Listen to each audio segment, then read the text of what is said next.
Olá, pessoal, tudo bem?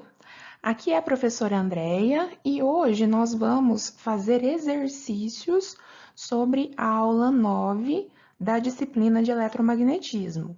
O tema dessa aula é campos variantes no tempo e equações de Maxwell. Para nós podermos estudar o conteúdo dessa aula, nós nos baseamos no capítulo 9 do livro Eletromagnetismo, do Reich, e também no capítulo 9 das nossas apostilas, tanto da apostila teórica como também da apostila de exercícios resolvidos da disciplina. Na aula de hoje, nós vamos focar em exercícios que aplicam a lei de Faraday e lei de Lenz. Então, para isso, eu pensei em resolver com vocês 3 exercícios.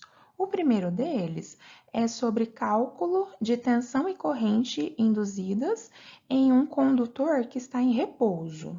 O segundo exercício é cálculo de tensão induzida em bobinas. E o terceiro exercício é cálculo de tensão e corrente induzidas em um condutor que está em movimento. Vamos então começar pelo exercício número 1. Ele diz o seguinte: a figura a seguir mostra um condutor perfeito que une as duas extremidades de um resistor. Esse arranjo se encontra em uma região em que a densidade de fluxo magnético é dada por... Então, nós temos o vetor B, que é a densidade de fluxo magnético. É 0,2 vezes cosseno de 120 vezes π vezes t na direção de AZ, Tesla. Aí ele pede para determinar a diferença de potencial entre os pontos A e B e a corrente induzida no arranjo. Então, observem na figura que nós temos um resistor de 250 ohm e o exercício diz que é para a gente considerar que existe um condutor perfeito que une aqui o ponto A e o ponto B, as extremidades do resistor. Então, isso é para a gente considerar que esse condutor que está unindo as duas extremidades do resistor não tem resistência. Então, vamos considerar que a resistência total desse arranjo é a própria resistência do resistor, que é 250 ohm. Além disso, outra informação que nós temos aí é com relação ao raio desse círculo, né? Então, vejam que ele deu aqui pra gente o ρ, considerando já coordenadas cilíndricas. O ρ é 15 centímetros. Antes, então, de começar a fazer conta, vamos analisar melhor fisicamente o que está acontecendo nessa configuração. Então, notem que o nosso condutor ele está em repouso e ele está em uma região onde existe densidade de fluxo magnético que varia com relação ao tempo. Tá vendo que é uma cossenoide aqui? Então, como o fluxo magnético varia com relação ao tempo, nós podemos enxergar tensão e corrente induzida nesse condutor. Se o condutor tivesse em repouso e B fosse estacionário, ou seja, se B não variasse com o tempo, aí nós não enxergaríamos qualquer tipo de tensão ou de corrente induzida, certo? Nós sabemos também que a causa primeiro, o que surge primeiro é tensão induzida. Se existir caminho fechado para fluir corrente, aí, consequentemente, tem corrente induzida também. Mas a causa primeira é o surgimento de tensão induzida.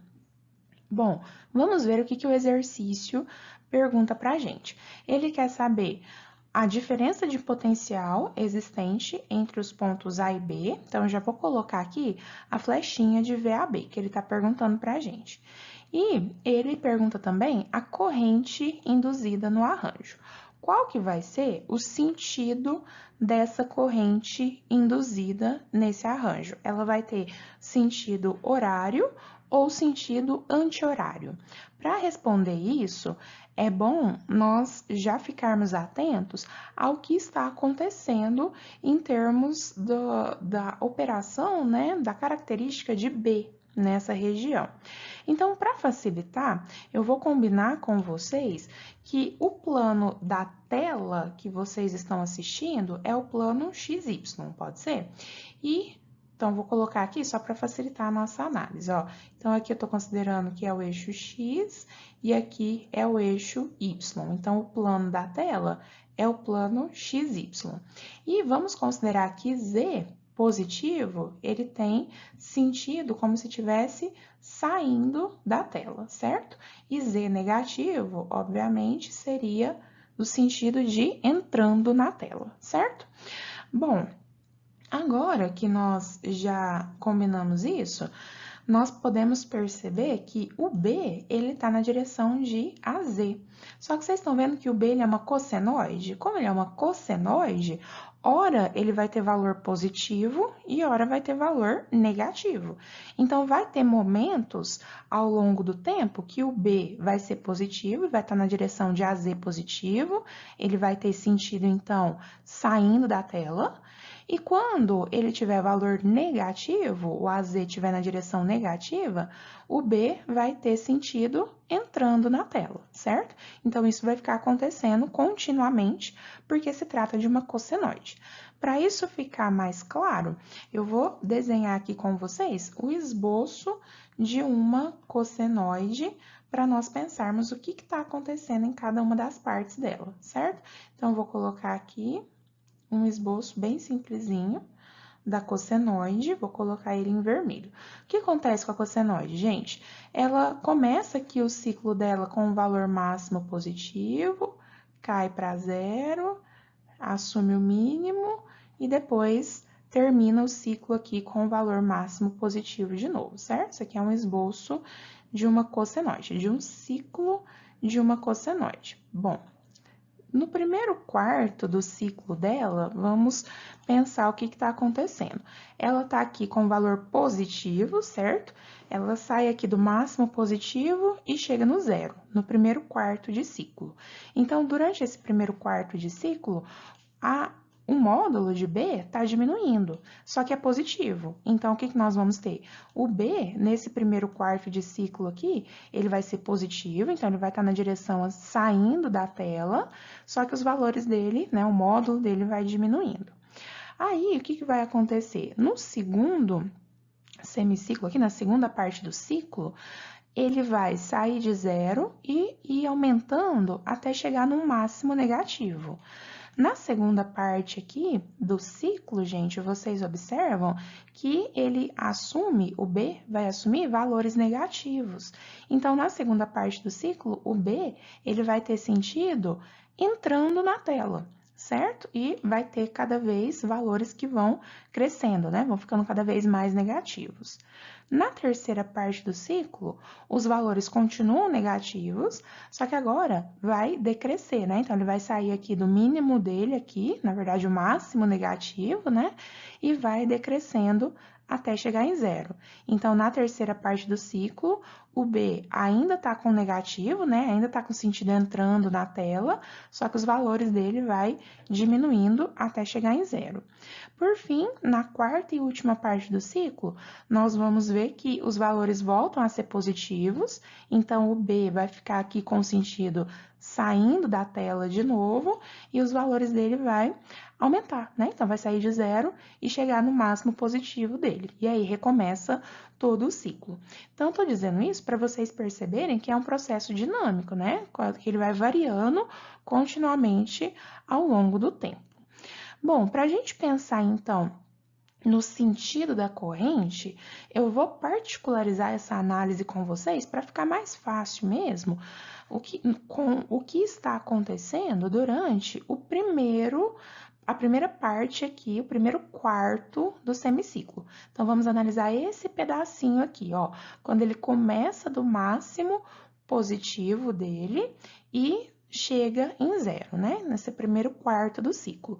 Bom, então, nesse primeiro quarto do ciclo, o que está acontecendo? O B tem valor positivo. Vocês concordam comigo? Ele tem valor positivo e decrescente. Então, se ele tem valor positivo, ele vai estar com o sentido do Z positivo, ele vai estar saindo da tela. Então, eu vou representar o B aqui com um símbolozinho de sair da tela. Lembra o símbolo que a gente usa? Saindo da tela, quando o Z, então, está positivo, a gente usa a bolinha com o pontinho no meio, certo? Na região que o B está entrando na tela, durante os intervalos de tempo que ele está entrando, aí a gente usa a bolinha com o xizinho, certo? É essa notação que a gente usa. Então, como a gente vai particularizar a análise aqui para esse primeiro semiciclo, essa primeira quarto do ciclo, vamos colocar ele com o valor positivo, então, tá saindo da tela, ó. Então, coloquei aí os meus símbolos representando o vetor B, nesse intervalo de tempo. Bom, e agora, gente? Qual que vai ser o sentido da corrente induzida? Vocês podem pensar o seguinte: pela lei de Lenz, nós sabemos que sempre a corrente induzida, ela surge em um sentido tal que se opõe à variação, à causa que a criou, certo? Então, vejam, qual que foi a causa que a criou? Foi a variação desse fluxo magnético aqui. Vocês estão vendo que esse fluxo magnético, ele está com sentido positivo saindo da tela, só que ele está diminuindo de valor, os módulos dele tá diminuindo, tá decrescendo. Então, se foi um decréscimo que fez surgir essa corrente induzida, o que a corrente induzida vai fazer? Ela vai surgir em um sentido tal que ela vai se opor ao decréscimo. Então, ela vai querer aumentar esse fluxo magnético durante esse intervalinho de tempo. Como ela vai querer aumentar esse fluxo magnético, ela vai ter que surgir em um sentido tal que o fluxo magnético gerado por ela vai estar com o sentido saindo da tela também. Por quê? Porque ela quer aumentar esse fluxo que está diminuindo, certo? Então, eu vou, nesse primeiro quarto de ciclo, eu vou colocar aqui que o sentido da corrente é esse daí. Por quê? Ela está com sentido anti-horário. Usando a mão direita de vocês, vocês podem perceber que se a corrente estiver no sentido anti-horário, ela vai gerar um fluxo magnético que tem sentido para fora, saindo da tela também. E aí ela vai tentar aumentar esse fluxo magnético que, na verdade, estava diminuindo. E foi essa variação, né, de redução que gerou essa tensão e essa corrente induzida, certo? Então, sempre nós temos que ter em mente o que está acontecendo com relação à lei de Lenz. Bom, então, agora, nesse caso, como essa corrente ela está no sentido anti-horário e ela vai gerar um fluxo magnético que vai tentar aumentar esse fluxo aqui que estava diminuindo, nós podemos colocar também nesse circuito aqui o sentido da tensão induzida que vai surgir, que vai existir. Qual que vai ser o sentido da tensão induzida?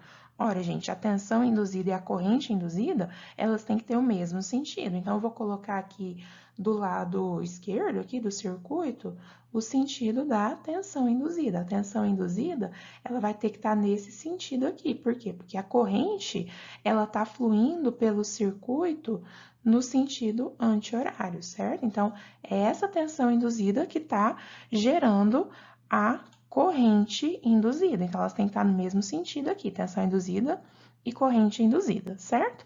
Então, percebam que só da gente olhar essa configuração, a gente pode afirmar que a tensão VAB vai ser menos a força eletromotriz induzida. Por que eu posso afirmar isso?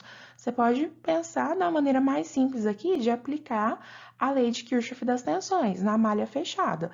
Se nós aplicarmos a lei de Kirchhoff da tensão, percorrendo aí a malha no sentido anti-horário, por exemplo, nós vamos ter mais Φ mais VAB igual a zero, certo? Então, eu posso escrever mais Φ mais VAB igual a zero.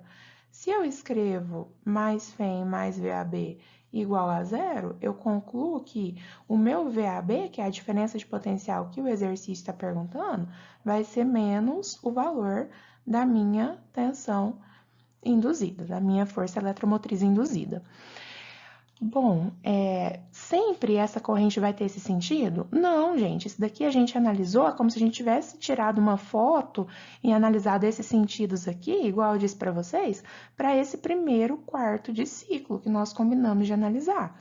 Aí depois, para cada um dos outros ciclos, vai acontecer fenômenos diferentes e a gente tem que pensar no que vai acontecer em cada um desses casos, tá? Então, só para a gente ficar mais fácil, né, de entender, a gente vai pensar nesses sentidos como se fosse esse retrato do que está acontecendo no primeiro semiciclo, no primeiro quarto do ciclo que nós estamos analisando. Então, aqui está o desenho que nós acabamos de analisar. Eu não coloquei aqui o sinal da força eletromotriz induzida para não confundir vocês, porque nesse circuito nós não temos tensão externa, tá? A tensão que vai surgir aí, a corrente que vai surgir, é devido ao fenômeno de indução. Então, eu deixei ele aqui sem o sinal aqui da tensão induzida que nós fizemos na tela anterior, e nós sabemos, então, que esse é o B. É a densidade de fluxo magnético dessa região. Lembrem-se, então, que como eu coloquei aqui a bolinha com um pontinho, significa que o B está saindo da tela e nós estamos pensando naquela análise do primeiro quarto de ciclo. Bom, para a gente poder calcular o fluxo magnético total que atravessa essa superfície, nós podemos usar essa expressão que nós aprendemos desde a aula número 7, certo? Estou deixando ela aqui no card, caso você não se lembre e queira estudar novamente. Então, nós sabemos que o fluxo magnético total, que vai atravessar essa região aqui desse circuito, é uma integral de superfície de B escalar ds. Quem que é o ds? Bom, o B é um vetor, a gente já tem B aqui nesse exercício, foi fornecido para nós, mas quem é o ds? O ds vai ser, então, esse vetor que nós sempre procuramos, que é um vetor perpendicular à superfície que nós estamos analisando. Então, vamos recorrer à tabelinha de ds de coordenadas cilíndricas. Por quê, gente?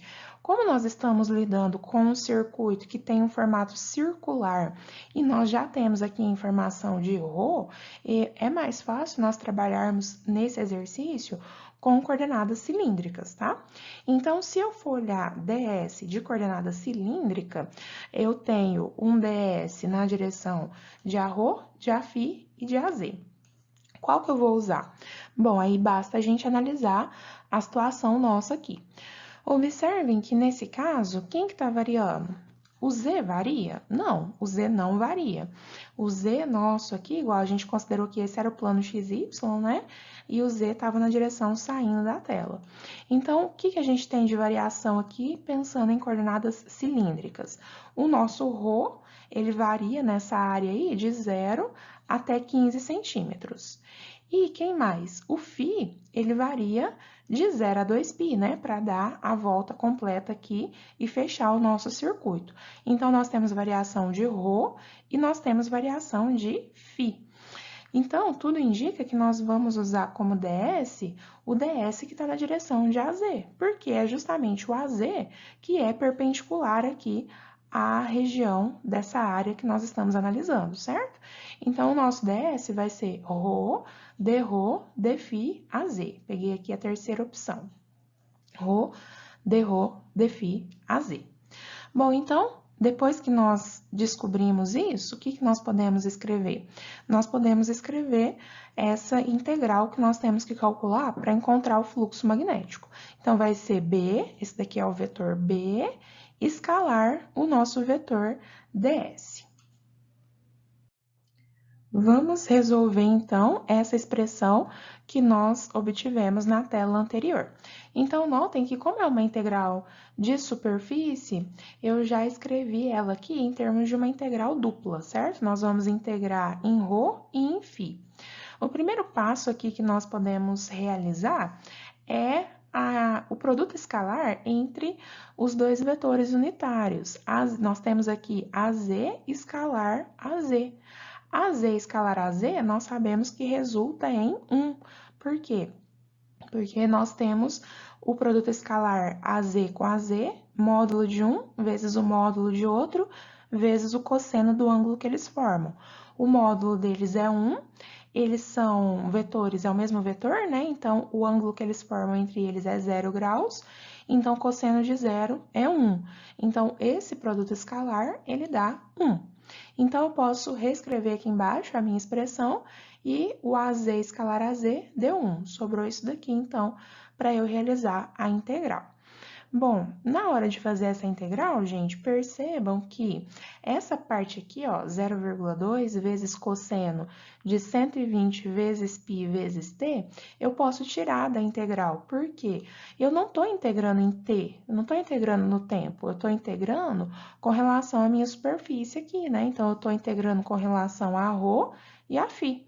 Então, essa parte aqui eu posso tirar, e aí o que que sobra? Em ρ, vai sobrar o ρ, né, para a gente integrar, então fica a integral de ρ dρ, e em φ vai ficar simplesmente a integral de dφ. O ρ, ele varia, conforme nós vemos aqui no desenho, de 0 até 15 centímetros. Então, coloquei aqui os limites de integração de ρ de 0 até 0,15, já passando para metro. E o φ, conforme a gente sabe, para dar a volta completa, ele varia de 0 a 2π. Sabemos que temos que colocar esses valores em radianos. Bom, então agora tá simples, né? Basta a gente resolver essa integral. Então, a integral de ρ, nós sabemos que é ρ ao quadrado sobre 2. Coloquei essa integral de 0 até 0,15. E a integral de dφ vai ser o próprio φ, vai ficar 2π menos 0. Então, jogando valores para resolver essa integral e fazendo as continhas para reduzir os termos aí, multiplicando quem pode multiplicar, nós chegamos no fluxo, no φ. Esse aqui é o fluxo magnético. O fluxo magnético, então, que atravessa essa região desse circuito é 14,1372 vezes o cosseno de 120 vezes π vezes t, miliweber, né? A unidade de fluxo magnético é Weber.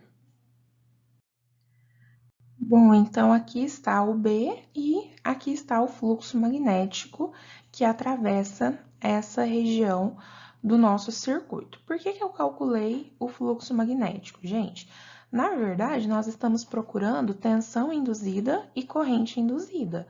Só que nós sabemos que, pela lei de Faraday e Lenz, a força eletromotriz induzida, ela é igual a menos dφ dt, ou menos n dφ dt. Quando nós estamos pensando em termos de espiras, em termos de uma bobina que tem N espiras, aí nós colocamos o N aqui na fórmula, né? Mas como não é o caso aqui, como não se trata de uma bobina, então nós podemos escrever menos dφ dt. Então, parece bem simples agora para nós terminar esse exercício. Porque quem que vai ser a força eletromotriz induzida?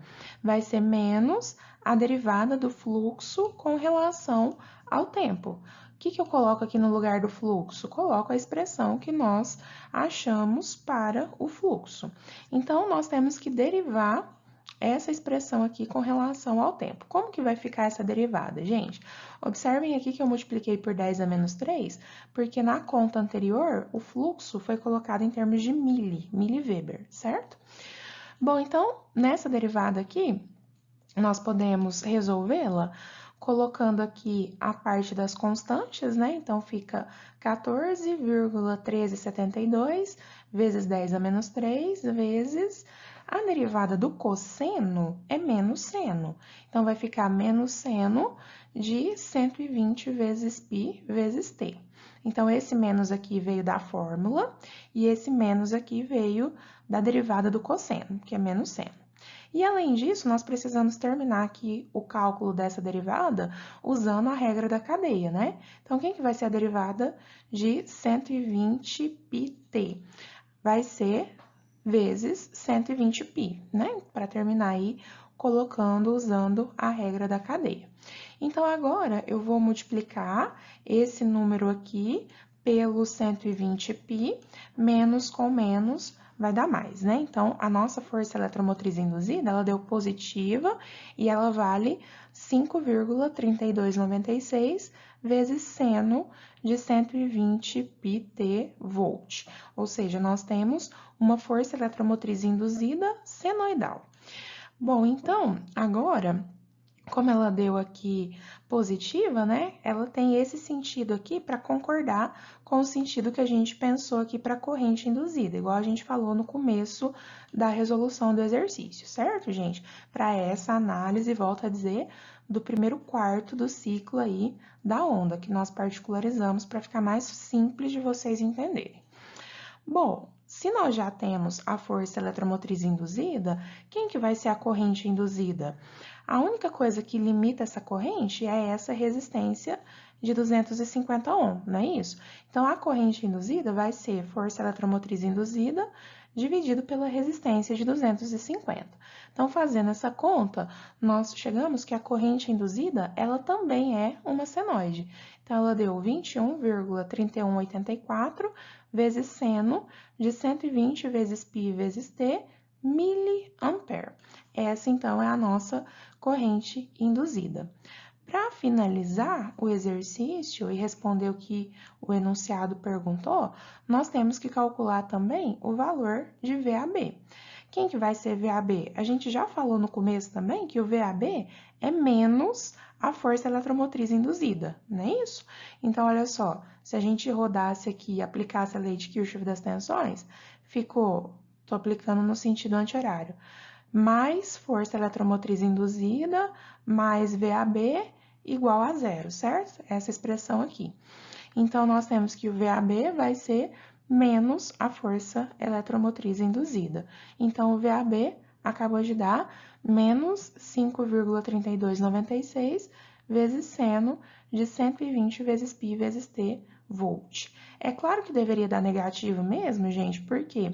Porque vocês estão vendo aqui que o desenho da corrente, ele tá aqui, né, como se estivesse subindo no resistor. Então, o sentido positivo da queda de tensão sobre o resistor tem que ser para baixo, né? Então, como nós colocamos a setinha para cima, o VAB para cima, tinha que dar negativo mesmo, certo? Bom, então aqui eu coloquei todas as grandezas que nós obtivemos a partir da análise desse circuito. Eu proponho agora, para nós finalizarmos o exercício, uma análise gráfica. Então, nesse gráfico aqui, olha só, eu coloquei a forma de onda de B, da densidade de fluxo magnético, que conforme a gente está falando desde o início, é uma cossenoide, e eu coloquei também a forma de onda da corrente induzida I, que vocês podem ver aqui, ó, que tanto a corrente induzida como também a tensão induzida, elas têm formato de uma senoide. Então, eu coloquei aqui a senoide representando essa corrente induzida.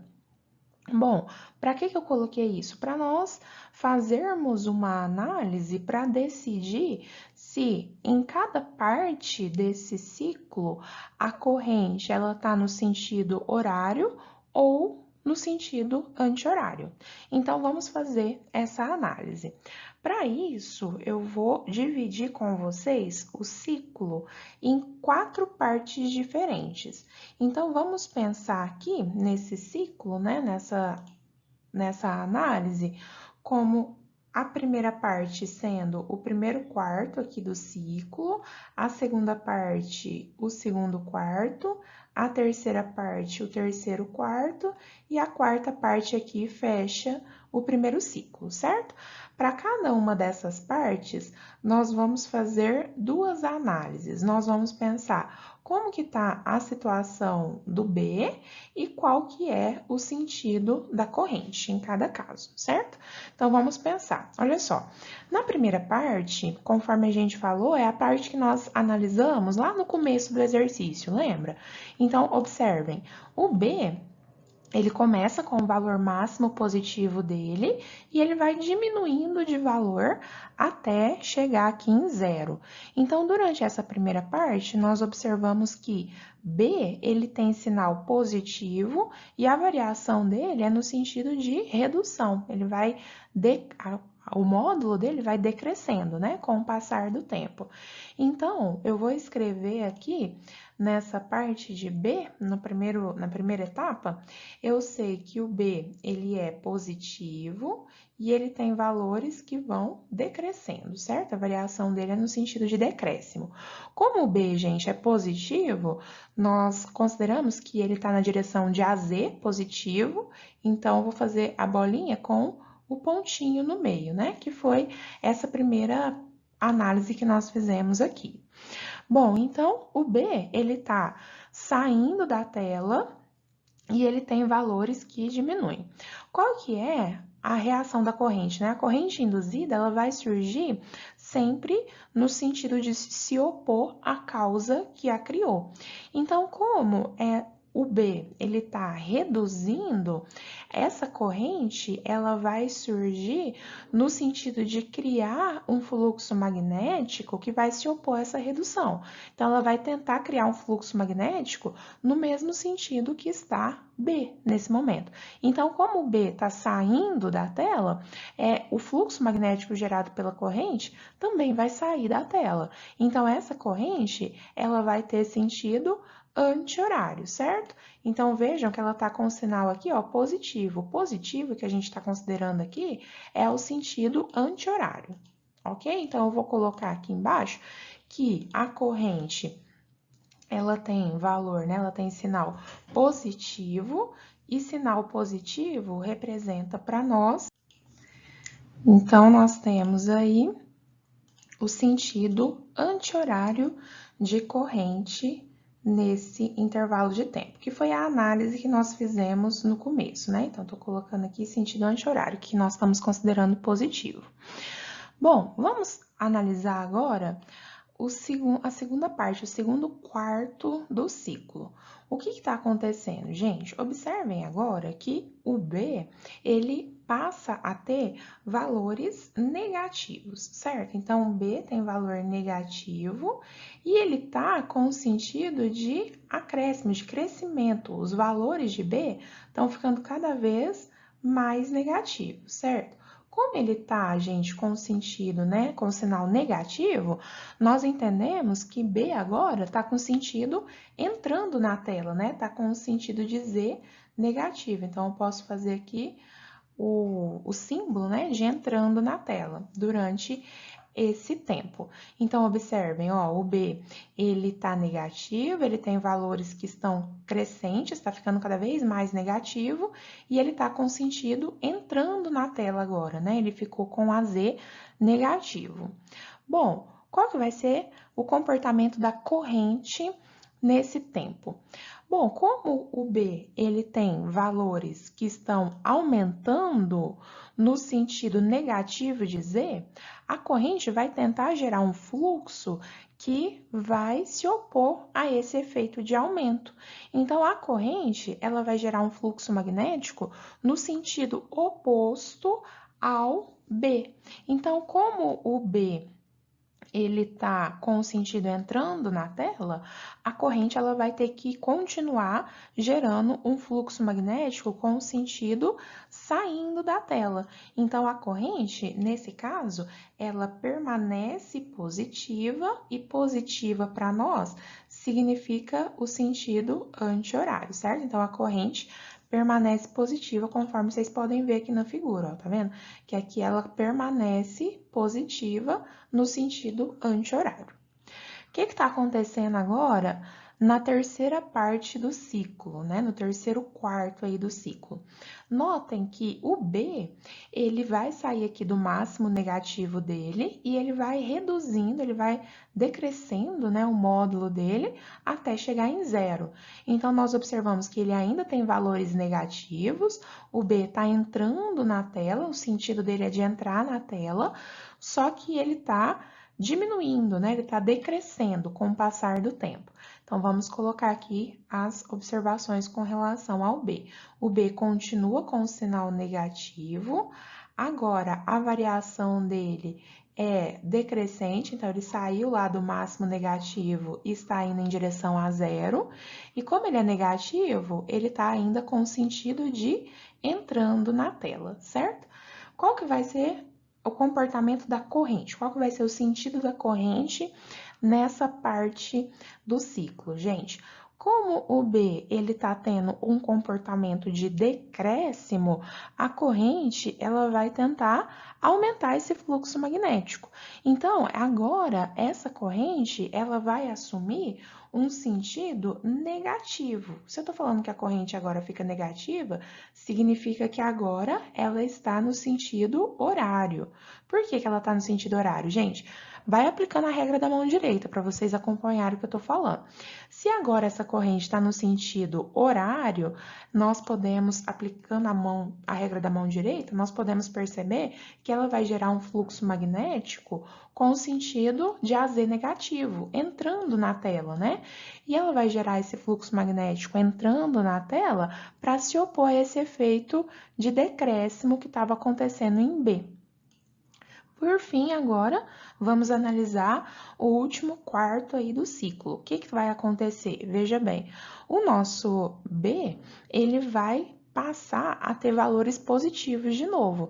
Então, ele vai passar a sair da tela de novo, valores positivos e crescentes agora, certo? Então, eu vou colocar aqui que o B vai passar a ter valor positivo, ele vai ter valor positivo e crescente, ele vai sair do zero e chegar no máximo positivo dele. E, consequentemente, nós podemos colocar o símbolo da bolinha com um pontinho dentro, né? Porque ele está agora com a Z positivo, ele está saindo da tela. Bom, o que a corrente vai fazer agora? Pensa, agora nós temos um B, um fluxo, que está saindo da tela e está com valores cada vez mais positivos, está com valor crescente. O que a corrente vai fazer? A corrente ela vai tentar, então, se opor a esse efeito. Como ele está crescendo, ela vai ter que ser tal que vai gerar um fluxo magnético com o sentido oposto. Então, ela vai gerar um fluxo magnético agora que está entrando na tela. Para isso, a corrente ela fica negativa, conforme vocês estão vendo aqui, ó, na última parte do ciclo, ela fica com valores negativos. Então, a minha corrente agora, ela vai ficar negativa. Negativo para nós é o sentido horário. Quando ela está no sentido horário, usando a regra da mão direita, nós percebemos que ela vai gerar um fluxo magnético que tem sentido entrando na tela, Z negativo, para se opor a esse efeito do B, né, que estava aumentando no sentido saindo na tela.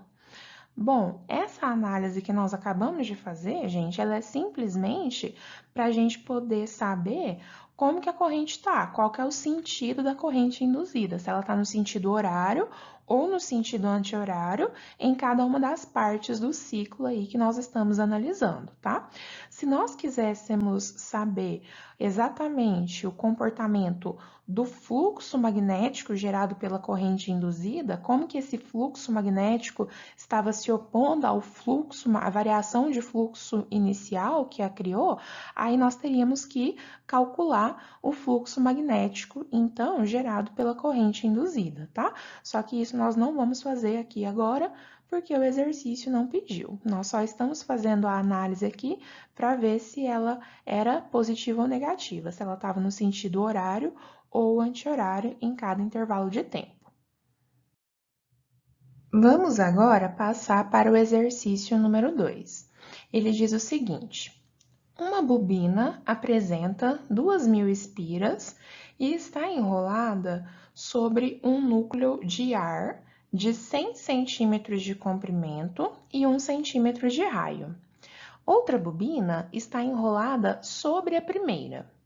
Admitindo que na bobina interna a corrente de 10 A se reduz a zero em 0,01 segundo e que não existe fluxo disperso, determine, letra A, o número de espiras que a bobina externa deve possuir para que a força eletromotriz induzida nela seja de 2 volt. E na letra B, o valor médio da força eletromotriz induzida na bobina externa, admitindo que ela possui 1.100 espiras e que agora o núcleo é de ferro, apresentando permeabilidade relativa constante igual a 115. Vamos analisar mais uma vez a física do problema com o auxílio de um desenho. Então, eu coloquei aqui o desenho que caracteriza a situação da letra A, que nós temos, né, bobina com núcleo de ar. Vamos ver, então, as informações que nós temos? Nós temos uma bobina interna que apresenta 2.000 espiras, conforme nós lemos. Então, eu estou considerando que essa bobina interna, ela apresenta número de espiras igual a 2.000. Então, eu estou chamando de N1 o número de espiras dessa bobina interna. Ela está enrolada sobre um núcleo de ar e o núcleo de ar apresenta 100 centímetros de comprimento e 1 centímetro de raio. Então, eu coloquei essas informações aqui na figura também. Olha só, comprimento de 100 centímetros e o raio aqui desse núcleo de ar da bobina interna é 1 centímetro. A outra bobina, a externa, ela está enrolada, né, sobre a primeira. Então, coloquei aqui a bobina externa e o exercício, né, a letra A, pede para a gente calcular o número de espiras da bobina externa, N2, para que a força eletromotriz induzida nela seja de 2 volts. Isso deve acontecer quando uma corrente flui pela bobina interna aqui, e essa corrente I, ela varia de 10 ampere para 0 ampere em um intervalo de tempo de 0,01 segundo. Isso é importante, né, gente? Na verdade, é fundamental que exista a variação de corrente, porque pensa, se nós tivéssemos uma corrente contínua aqui em regime permanente na bobina interna, que não variasse de valor com relação ao tempo, nós não observaríamos nenhuma indução na bobina externa, certo? Nós só podemos observar a indução na bobina externa se a corrente da bobina interna variar, porque aí, consequentemente, o fluxo magnético gerado, ele varia também com relação ao tempo.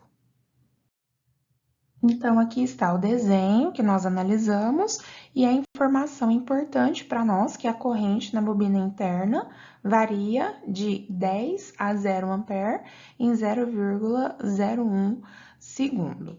Bom, nós sabemos que a força eletromotriz induzida na bobina 2, que é a bobina externa, ela pode ser calculada a partir da lei de Faraday-Lenz, né? Nós sabemos que a força eletromotriz induzida na bobina 2, que eu estou chamando a bobina externa, vai ser menos N2 dφ2 dt. Agora, para a gente poder, então, ter esses 2 volts que nós queremos ter de tensão induzida na bobina externa, o exercício pergunta qual que deve ser a quantidade de espiras, N2, da bobina 2, da bobina externa. Então, para a gente poder aplicar essa fórmula aqui e descobrir N2, que o exercício está perguntando, nós precisamos calcular a variação do fluxo dφ2 com relação ao tempo. O que nós sabemos aqui a partir dessa informação? Nós sabemos a variação de corrente com relação ao tempo. Então, nós temos que fazer as análises para encontrar a variação do fluxo, né, magnético com relação ao tempo. Como o exercício informou que não há fluxo magnético disperso, nós estamos considerando que todo o fluxo magnético da bobina 1, ele vai ser também, né, enlaçado pela bobina 2. Não há fluxo magnético disperso. Então, a partir dessa informação, nós concluímos que a variação de fluxo nas duas bobinas é a mesma. Então, eu escrevi que dφ2 deve ser igual à variação do fluxo dφ1 na bobina 1, que eu posso chamar simplesmente de dφ, certo? Isso me ajuda Só que eu também não conheço o valor de dφ1, né? Eu não sei qual que é a variação do fluxo na bobina 1. Conforme eu disse, nós só conhecemos a variação de corrente. Então, para poder encontrar, né, com relação a essa bobina 1, que é a bobina interna, eu vou precisar pensar no fluxo dela, eu vou precisar calcular o fluxo dessa bobina número 1. Então, o que que nós vamos usar? Eu vou usar essa expressão aqui que nós já estudamos desde a aula 7 também. Nós sabemos que a força magnetomotriz da bobina 1 é igual à relutância vezes o fluxo, né? Estou considerando tudo para a bobina 1. Então, força magnetomotriz é relutância vezes fluxo. Então, fica claro que nós precisamos encontrar o valor de relutância. Quem é a relutância da bobina número 1? Bom, relutância nós já aprendemos que pode ser calculada levando em consideração as características do núcleo, né? Então, nós precisamos do comprimento, L1, do núcleo, dividido pela permeabilidade magnética do material do núcleo, vezes a área da seção transversal. Como nós temos um núcleo de ar, gente, o μ vai ser igual ao μ0, né? Que é o μ do vácuo, que é aproximadamente igual ao μ do ar. Então, eu posso escrever L1 dividido por μ0 vezes A1. Vamos jogar valores, então, aqui. Vejam, quem que vai ser a relutância? A relutância vai ser L1, que é o comprimento, né, do núcleo, que é 100 centímetros. 100 centímetros, temos que passar para metros, então é 1 metro, né? Então, eu coloquei aqui 100 vezes 10 elevado a menos 2. Dividido por μ0, μ0 é o 4π vezes 10 a menos 7, que é a permeabilidade magnética do ar, vezes a área da seção transversal. Quem que vai ser a área? A área vai ser a área desse círculo que tem raio igual a 1 centímetro. Então, área de círculo, nós sabemos que é π vezes raio ao quadrado. Então, ficou aqui π vezes o raio ao quadrado. Cuidado que nós temos que passar esse raio para metros também. Então, por isso que o raio eu coloquei 1 vezes 10 a menos 2, para passar ele para metros ao quadrado. Então, aqui nós temos a área do círculo. Bom, então agora é só fazer as contas para poder encontrar o valor de relutância. A relutância, ela é 2,5330 vezes 10 elevado à nona, e a unidade de relutância nós já aprendemos que é Henry a menos 1. Bom, então agora que eu já tenho o valor de relutância, eu volto aqui na minha expressão de força magnetomotriz, e aí eu posso escrever, eu posso isolar, né, o fluxo, e eu posso escrever que o fluxo da bobina 1 vai ser força magnetomotriz dividido por relutância. Já calculei o valor de relutância, mas quem é força magnetomotriz? Vocês estão lembrados que força magnetomotriz é N vezes I, número de espiras vezes corrente? Então, eu posso escrever, ó, no lugar de força magnetomotriz, eu escrevo o número de espiras, da espira 1, vezes a corrente que flui por ela, dividido pela relutância da bobina, e aí eu tenho condições de calcular o fluxo magnético. Eu deixei, então, aqui no canto da tela o valor que nós já calculamos para a relutância 1, e a fórmula que nós deduzimos para o fluxo, número de espiras vezes corrente dividido por relutância. O que eu quero saber, gente, lembrando que nós temos que calcular a força eletromotriz induzida, é a variação de fluxo com relação ao tempo. Então, eu vou fazer a análise dessas duas condições aqui, ó. Nós sabemos que a corrente, ela varia de 10 ampere para 0 ampere em um tempo de 0,01 segundo. Então, eu vou analisar primeiro a situação inicial. O que nós tínhamos na situação inicial? Eu considero que eu tenho um tempo zero, né, o início, e nesse tempo a corrente, ela valia 10 ampere. Então, eu vou calcular o fluxo nessa condição inicial, usando a fórmula que nós deduzimos. Então, nós temos o número de espiras, que é 2.000 da bobina 1, vezes a corrente nesse tempo inicial, que era 10 ampere, dividido pela relutância que nós calculamos.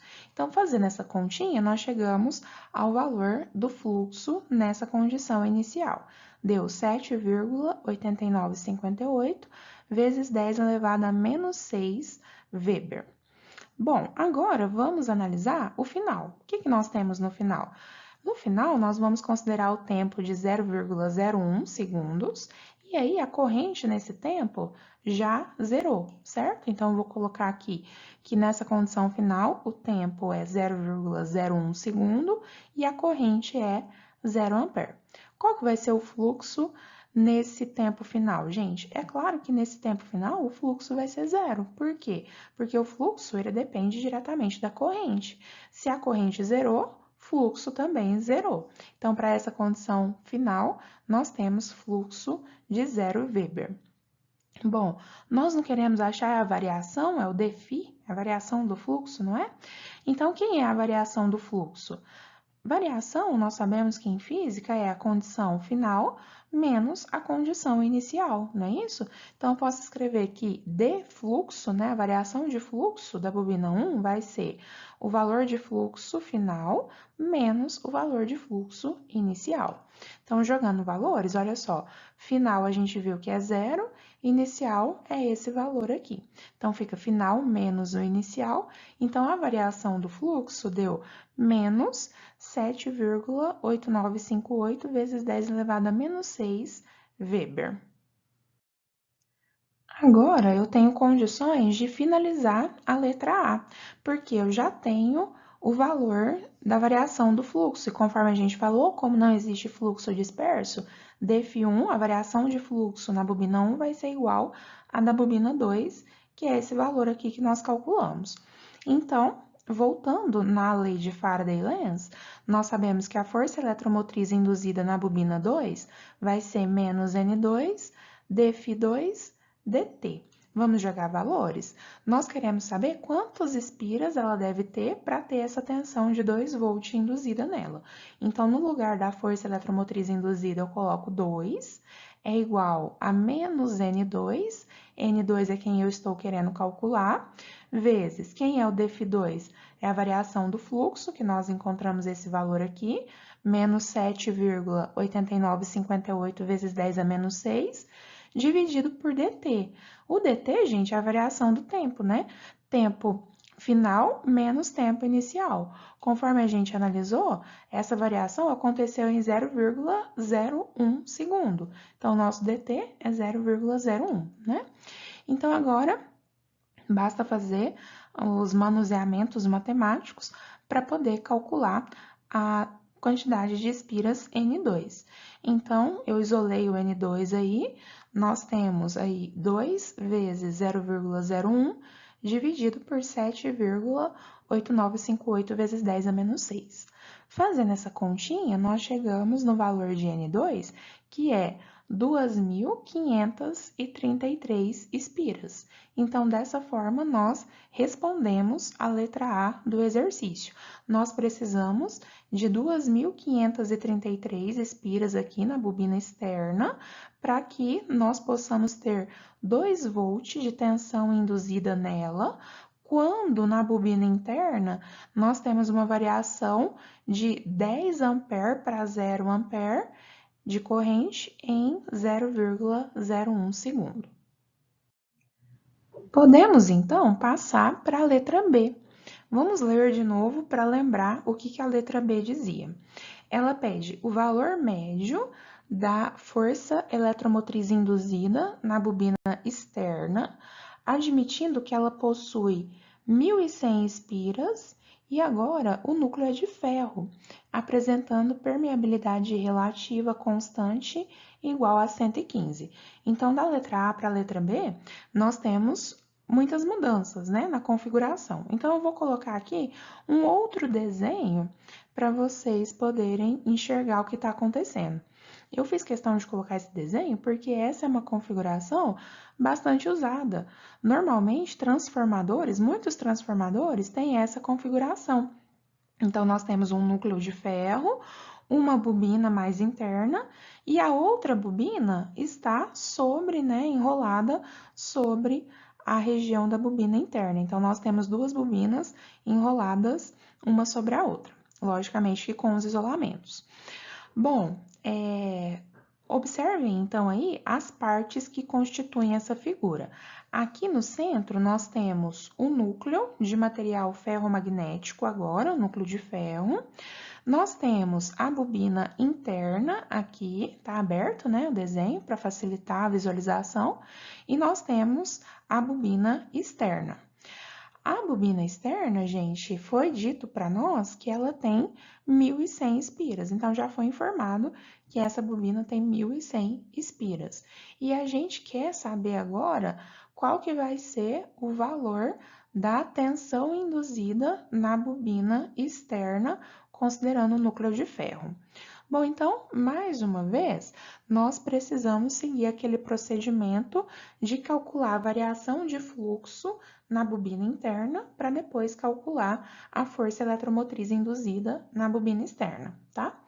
Para calcular, então, a variação de fluxo na bobina interna, nós precisamos desse fluxo, né? E para calcular fluxo, conforme a gente fez na letra A, precisamos da relutância.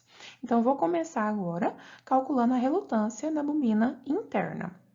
Relutância, mais uma vez, está aí, nós sabemos que ela depende das características do núcleo, né? Então, depende do comprimento L1 do núcleo, dividido pela permeabilidade magnética do material, vezes a área da seção transversal. Agora, nós não estamos mais trabalhando com o núcleo de ar. Agora, nós temos núcleo de ferro. Então, o que eu posso escrever? Eu posso escrever comprimento L1 dividido no lugar do μ, que é a permeabilidade total do material, eu posso escrever como sendo a multiplicação entre a permeabilidade relativa e a permeabilidade do vácuo ou do ar, certo? Nós já aprendemos isso. Vezes a área da seção transversal. Bom, então vamos jogar valores? Com relação ao comprimento L e ao raio da bobina interna, isso não mudou, né? O exercício não falou nada, nós vamos considerar os mesmos valores. Então, notem aqui que o L era 100 centímetros, né? Então, ficou 100 vezes 10 a menos 2, dividido por... Agora, nós temos o μ. Quem que vai ser o μ, então? Gente, vai ser o μ relativo do ferro, que é 115, que o exercício falou, vezes o μ0. Não se esqueçam de multiplicar o μ relativo pelo μ0, que é 4π vezes 10 a menos 7, vezes a área da seção transversal. Quem que é a área da seção transversal? Π vezes o raio ao quadrado. Então, ficou π vezes o raio é 1 centímetro. Então, coloquei 1 vezes 10 a menos 2 para passar para metros ao quadrado. É a mesma conta que nós fizemos anteriormente de relutância, a única coisa que mudou foi realmente o valor de μ, né? Porque nós acrescentamos o ferro, então ele tem permeabilidade relativa de 115. Então, a relutância que nós achamos agora, para esse caso, é 22,0263 vezes 10 elevado à sexta em Rh-1. Se vocês observarem esse valor de relutância, ele é bem menor do que a relutância que nós achamos na letra A. E isso realmente era esperado. Por quê?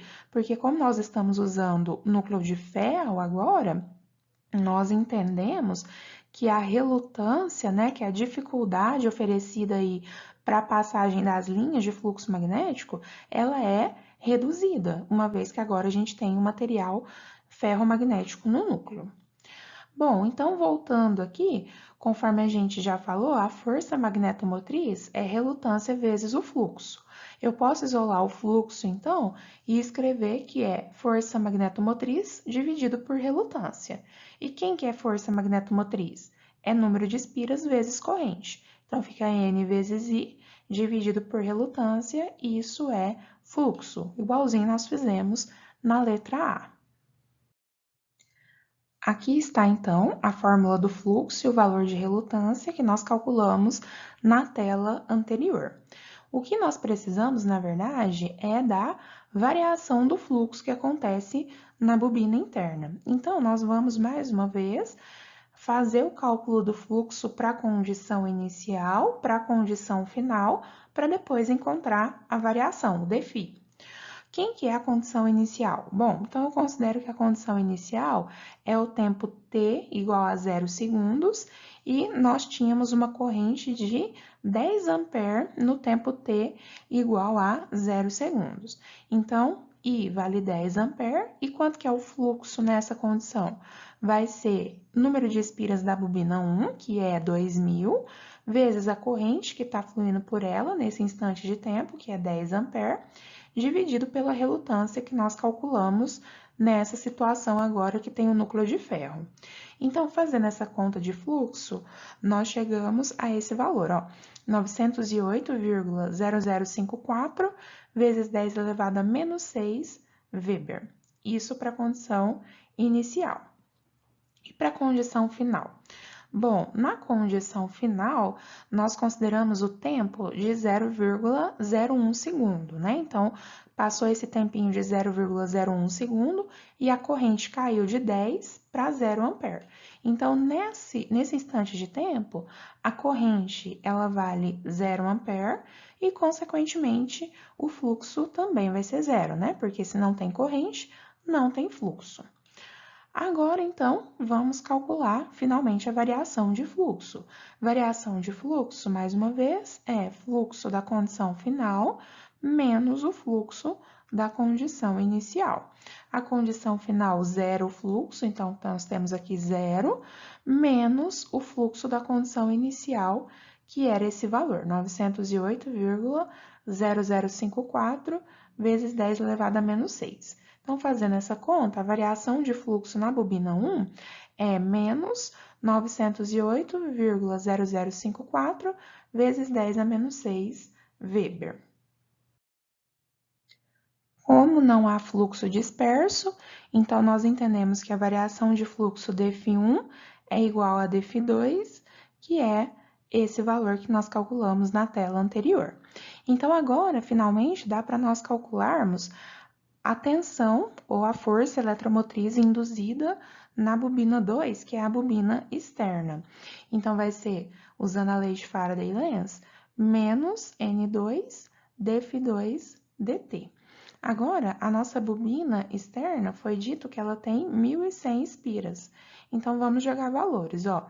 Fica menos 1.100 vezes dφ2, que é menos 908,0054 vezes 10 a menos 6, dividido pelo dt, que é a variação de tempo, que a gente sabe que é 0,01 segundo. Fazendo, então, as continhas, nós chegamos ao valor de tensão eletromotriz, de força eletromotriz induzida na bobina 2. Deu 99,8806 volt. Então, dessa forma, nós terminamos o exercício número 2. O exercício número 3, ele envolve um condutor que está em movimento. Vamos ler o enunciado. A localização da barra deslizante, mostrada na figura abaixo, é dada por x igual a 5t mais 2 vezes t ao cubo. E a separação entre os trilhos, distância entre os pontos P e Q, é de 20 centímetros. Na região, a densidade de fluxo magnético é dada por 0,80 vezes x ao quadrado, AZ, Weber por metro quadrado. Com base nessas informações, determine a leitura V do voltímetro no instante t igual a 0,6 segundos. Então, observem que nesse exercício nós temos agora uma barra deslizante. A barra deslizante, gente, é essa daqui. Essa aqui é a barra que pode se movimentar, tá? Então, ela está com uma velocidade aqui com sentido para a direita. A partir do momento que o tempo vai passando, a posição dessa barra aqui em X vai variando. Tá vendo que o exercício, para facilitar, já mostrou a orientação das coordenadas para nós? Então, nós temos aqui, ó, X, Y e Z, certo? Então, a posição que essa barra se encontra em X pode ser dada, dependendo do tempo, por essa expressão aqui, ó, 5 vezes t, t ao tempo, mais 2 vezes t ao cubo. Nós obtivemos também a informação que a separação entre os trilhos, ou seja, a distância aqui com relação ao eixo Y entre os pontos P e Q é de 20 centímetros. E nessa região existe uma densidade de fluxo magnético dada por 0,80 vezes x ao quadrado na direção de AZ. Então, isso daqui, gente, a densidade de fluxo magnético é o vetor B, né? Então, ele já está até desenhado aqui para a gente, ó. Ele está na direção de AZ está representado aqui para cima, né? Então, esse é o nosso vetor B. Observem que a unidade dada aqui, ó, é Weber por metro quadrado, porque é fluxo magnético dividido por área. Weber por metro quadrado é Tesla, é a densidade de fluxo magnético. Então, tanto faz você colocar Weber por metro quadrado ou Tesla, tá? Bom, e ele pede para a gente determinar a leitura desse voltímetro aqui, essa leitura V, no instante de tempo t igual a 0,6 segundos. Então, nós vamos ter tensão induzida aqui sobre esse condutor. Por que que nós sabemos que vai existir tensão induzida sobre o condutor? Nós temos variação de fluxo magnético, né, com relação ao tempo. Então, o exercício pede justamente para nós podermos determinar qual que vai ser essa leitura aqui de tensão induzida sobre a barra deslizante nesse instante de tempo 0,6 segundos. Vamos aqui aproveitar as informações do enunciado para melhorar a nossa figura. Então, notem que, representado em azul, nós temos o vetor B, densidade de fluxo magnético. Vamos escrever o valor dele aqui, para a nossa figura ficar mais completa. B é igual a 0,80 vezes x ao quadrado AZ Weber por metro quadrado. Então, notem que o B, ele depende de x, e o x nosso depende do tempo, né? Porque o nosso condutor aqui, ele está em movimento, então, cada instante de tempo diferente, ele vai estar numa posição x diferente também. Bom, nós temos aqui, então, vou colocar próximo do condutor, eu vou colocar a posição dele, x, que é dada em função do tempo por essa expressão, 5 vezes t mais 2 vezes t ao cubo. Aqui, o que o exercício está perguntando é essa tensão, é a leitura V do voltímetro. Então, eu vou deixar já indicada aqui a flechinha V de tensão que nós temos que descobrir o valor. Para calcular, então, a tensão induzida, nós sabemos que precisamos conhecer a variação do fluxo com relação ao tempo. Então, o primeiro passo aqui vai ser justamente tentar encontrar o fluxo magnético. Como que nós calculamos o fluxo magnético que atravessa uma superfície? Nós já usamos, inclusive, lá no exercício número 1, essa fórmula. Fluxo magnético vai ser uma integral de superfície de B escalar ds. O B nós já temos, o B foi fornecido no enunciado do exercício. Então, falta agora encontrar o valor, né, o vetor ds. Quem que vai ser o vetor ds? O vetor ds, conforme nós já sabemos, ele é um vetor que vai caracterizar a superfície e ele é sempre normal à superfície. Então, aproveitando lá a tabelinha que nós temos de ds para as coordenadas cartesianas, cilíndricas e esféricas, eu vou pegar aqui os ds que nós temos para coordenadas cartesianas, já que nós estamos trabalhando com coordenadas cartesianas nesse exercício. Então, qual que é o DS de interesse para nós aqui, gente? Observe que a superfície que nós estamos fazendo, né, a análise, ela varia aqui com relação a y e varia com relação a x. Então, ela tem um dx, ela tem um dy, e o vetor normal a essa superfície está na direção de AZ. Então, é por isso que eu vou escolher esse ds aqui, ó, dx, dy, na direção de AZ, que é a direção perpendicular a essa superfície. Então, aqui está escolhido o meu ds, dx, dy, AZ. Então, agora, vamos colocar as informações que nós temos nessa fórmula. Então, no lugar de b, eu coloquei o vetor b, 0,80 vezes x ao quadrado, AZ. E isso vai ser escalar o vetor ds que nós acabamos de escolher, dx, dy, na direção de AZ. Observem que essa integral de superfície, eu já escrevi ela aqui embaixo como sendo uma integral dupla, já que nós vamos integrar em dx e também em dy. Bom, agora nós temos que fazer esse produto escalar.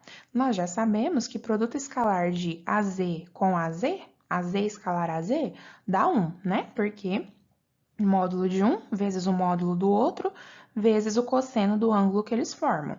Ambos têm módulo 1 e o ângulo que eles formam entre eles é 0 graus, já que é o mesmo vetor. Então, fica 1 vezes o cosseno de 0, que é 1. Então, esse produto escalar aqui vale 1. Então, agora eu vou reescrever aqui, o que sobrou? 0,80x ao quadrado dx dy. O 0,80 nós podemos tirar da integral, então ele ficou aqui. O que vai sobrar em x para a gente integrar? Nós temos a integral de x ao quadrado dx e em y sobra só a integral em dy mesmo. Quais são os limites de integração que nós vamos usar? Gente, o condutor, ele está em movimento, né? Então, ele começa aqui, ó, considerando que aqui é a origem, eu estou pensando que esse pontinho aqui, ele é o meu 0, 0, 0, 0, certo? A origem. Então, o x, ele varia daqui de 0 até um x qualquer, que é a posição do meu condutor em um determinado instante de tempo t qualquer. Então, eu vou deixar a resolução dessa integral em função de x, já que o condutor está se movimentando. E y, né? De quanto até quanto y varia? Y varia, eu escrevi de 0 até 20 centímetros, porque o próprio enunciado já tinha informado para a gente que a distância entre os pontos P e Q é de 20 centímetros. Então, eu coloquei de 0 a 0,20, passando 20 centímetros para metro, certo? Vamos continuar, então, resolvendo a integral. O fluxo magnético vai ser 0,80, integral de x ao quadrado, sabemos que é x ao cubo dividido por 3. Então, ficou x ao cubo sobre 3, com os limites de integração de 0 até um x genérico, que é o x onde essa barra deslizante se encontra. E aqui, em dy, sobrou para a gente, como resultado da integral, simplesmente 0,20. Fazendo as continhas, então, que nós temos que fazer, aqui, desenvolvendo a integral, ficou x ao cubo sobre 3 menos 0, e aí nós podemos, então, chegar ao valor do fluxo. O fluxo magnético vale 53,3333 vezes x ao cubo miliweber. Mas nós sabemos que esse fluxo, ele varia em função de x, que é a posição aqui da barra deslizante, mas ele varia também em função do tempo. uma vez que o x varia em função do tempo. Então, o que eu vou fazer? Para eu obter o fluxo, a forma como o fluxo varia com relação ao tempo, já que o que me interessa para calcular a força eletromotriz induzida é a variação dφ/dt, não é? É a variação do fluxo com relação ao tempo. Então, eu vou escrever esse fluxo aqui em função do tempo. Então, no lugar de x, eu posso substituir x por isso daqui, ó, 5t mais 2t ao cubo. Então, como eu tenho que x é 5t mais 2t ao cubo, eu posso escrever que o fluxo vai ser 53,3333 vezes 10 a menos 3, né? O 10 a menos 3 é do milho aqui, vezes x ao cubo. Mas no lugar de x, eu coloco 5t mais 2t ao cubo, isso tudo elevado ao cubo. Eu vou colocar, então, aqui agora a expressão que nós obtivemos na tela anterior. Matematicamente, gente, eu vou optar por fazer essa conta aí que está representada como sendo o cubo da soma de dois termos. Isso é um produto notável. Eu não sei se vocês se lembram como que resolve esse produto notável, mas eu vou escrever aqui para refrescar a memória. Se a gente tem A mais B ao cubo, ou seja, o cubo da soma de dois termos, o que isso é igual? Isso é igual ao cubo do primeiro mais 3 vezes o quadrado do primeiro termo vezes o segundo, mais 3 vezes o primeiro termo vezes o quadrado do segundo, mais o cubo do segundo termo, certo? Então, essa é a regrinha do produto notável que eu vou usar para desenvolver essa equação, tá? Então, ó, esse termo que está multiplicando aqui, eu vou deixar ele quietinho aqui embaixo e vamos desenvolver o que está aqui dentro do parênteses. Então, vai ficar o cubo do primeiro termo, 5 vezes t ao cubo, dá 125t ao cubo, mais 3 vezes o quadrado do primeiro vezes o segundo. Então, aqui está, ó, mais 3 vezes o quadrado de 5t, que é 25 vezes t ao quadrado, vezes o segundo termo, que é 2 vezes t ao cubo, mais 3 vezes o primeiro vezes o quadrado do segundo. Então, aqui nós temos mais 3 vezes o primeiro, que é 5t, vezes o quadrado do segundo. O quadrado de 2 vezes t ao cubo é 4 vezes t elevado a 6, certo? Por fim, nós somamos aqui com o cubo do segundo termo. Então, vai ficar 2 vezes t ao cubo elevado ao cubo, dá 8 vezes t elevado a 9. Bom, então, essa é a expressão que nós temos para o fluxo magnético em função do tempo, né? Então, eu só melhorei aqui os termos que estão dentro do parênteses. Aqui ficou 125t ao cubo, aqui ficou 3 vezes 25 vezes 2, dá 150, t ao quadrado vezes t ao cubo dá t à quinta, mais aqui ficou 3 vezes 5 vezes 4, que é 60, t vezes t elevado à sexta dá t elevado à sétima, mais 8 vezes t elevado a 9 Weber. Bom, agora que nós já temos o fluxo magnético e dependendo do tempo, nós podemos calcular a força eletromotriz induzida nesse condutor que está em movimento. Quem que vai ser ela? Vai ser menos a variação do fluxo com relação ao tempo, né? Menos dφ/dt. Então, vai ficar menos a derivada com relação ao tempo dessa expressão aqui que nós temos para o fluxo magnético. Então, vamos fazer essa derivada. Aí está, então, a expressão com a derivada que nós obtivemos na tela anterior. A expressão, gente, apesar de ser longa, é simples de fazer a derivada porque nós estamos lidando com polinômio. Então, vejam, ao fazer essa derivada, Essa constante aqui permanece quietinha aqui embaixo, menos 53,3333 vezes 10 elevado a menos 3, vezes. Agora, vamos fazer aqui o processo de derivação.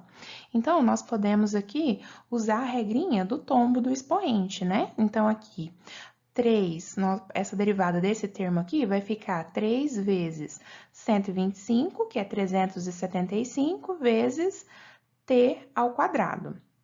Mais esse termo aqui, a derivada vai ficar 5 vezes 150, que é 750, vezes t elevado a 4. Desse termo aqui, nós vamos ter 7 vezes 60, que é 420, vezes t elevado a 6. E por último aqui, nós vamos ter 9 vezes 8, que é 72, vezes t elevado a 8. Então, essa é a expressão para a força eletromotriz induzida no condutor em movimento em função do tempo. Já que nós estamos falando de tensão induzida, né, gente, ou força eletromotriz induzida, a unidade é volt. O exercício, se vocês se lembrarem lá do enunciado, ele pediu para determinar o valor dessa força eletromotriz induzida no instante de tempo t igual a 0,6 segundos. Então, eu vou, no lugar de t, jogar 0,6 para poder finalmente calcular essa tensão induzida nesse instante de interesse. Então, aqui, onde apareceu t, eu coloquei 0,6 na expressão, nos seus respectivos locais, né, com os expoentes aí.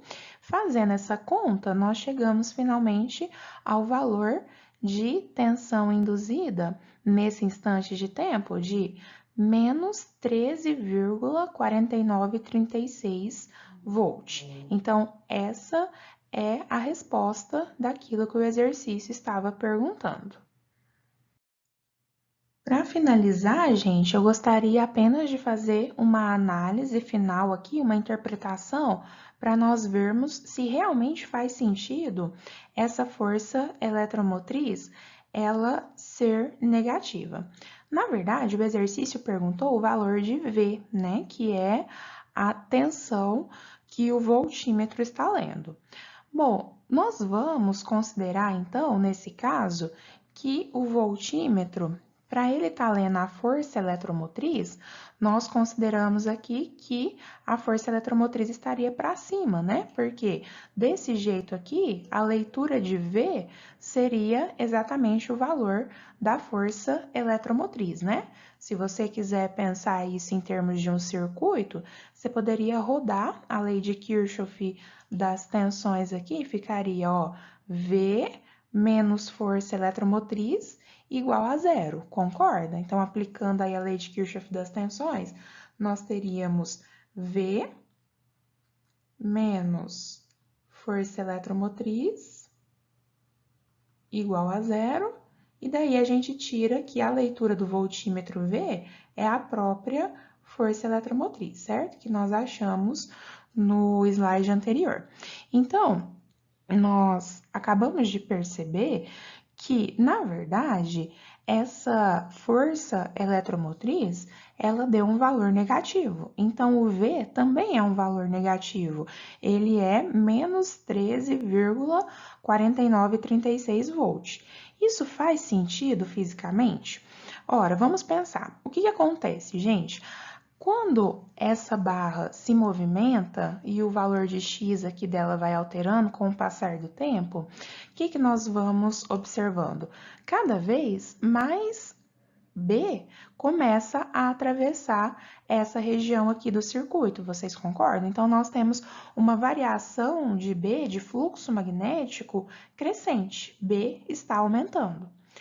A tensão induzida e a corrente induzida que surgiria nesse circuito, ela sempre vai surgir, conforme a gente já falou diversas vezes, com o intuito de se opor à causa que a criou. Então, a causa que a criou foi uma variação positiva do fluxo magnético. Então, ela vai tentar, a corrente induzida que surgiria aí, ela tentaria ser tal que gerasse um fluxo magnético para baixo, para se opor a esse movimento de variação crescente de fluxo magnético. Então, para a corrente gerar um fluxo magnético para baixo, nesse circuito aí, usando a regrinha da mão direita, nós percebemos que a corrente ela precisa estar no sentido mostrado aí pela setinha laranja, que seria o sentido horário, certo? Então, na verdade, a força eletromotriz, ela não tem esse sentido aqui na barra, né? Ela tem o sentido oposto, ela tem o sentido para baixo.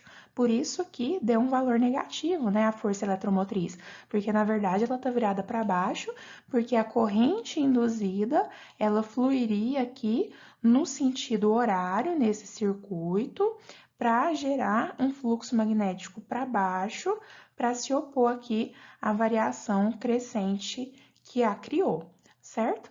Então, nesse circuito, nós temos um voltímetro conectado aqui. Um voltímetro, nós sabemos que é um equipamento que tem altíssima impedância. Então, a corrente, né, é difícil ter corrente significativa fluindo aí por esse circuito fechado. Mas, se essa corrente existisse, ela teria esse sentido horário e a força eletromotriz, então, estaria positiva para baixo, né? Por isso que ela deu um valor negativo aqui, porque se nós estamos medindo para cima ela tem valor negativo. Bom, pessoal, então era isso que eu queria conversar com vocês hoje. Eu espero que vocês tenham entendido os exercícios. Eu fico à disposição para tirar as dúvidas que vocês tiverem. Eu agradeço a atenção de todos e até a próxima!